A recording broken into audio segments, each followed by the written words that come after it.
Sure.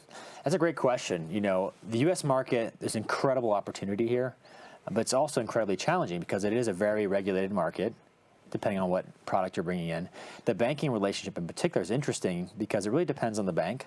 We help advise clients on which bank is the best suited for them. Some banks prefer having the founder in country. They want to see the person. They want to have a signature. Some are okay with a remote relationship. So it really depends on the goals and the objectives of the company. But yes, it can be kind of tricky navigating because you have lots of options here, lots of different options. You really want to find what makes sense for the business and the business owner. And then you mentioned HR.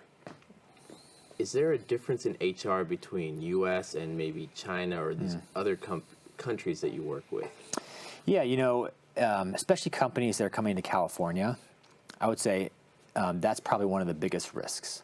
One of the most hidden things that people don't think about. They're thinking about product, thinking about customer. They're not thinking about back office or HR. HR in California can be very tricky. It is the hardest state in the United States to operate in. And you add in the federal level as well, it can be very tricky. Certainly something we advise clients on and help them kind of navigate.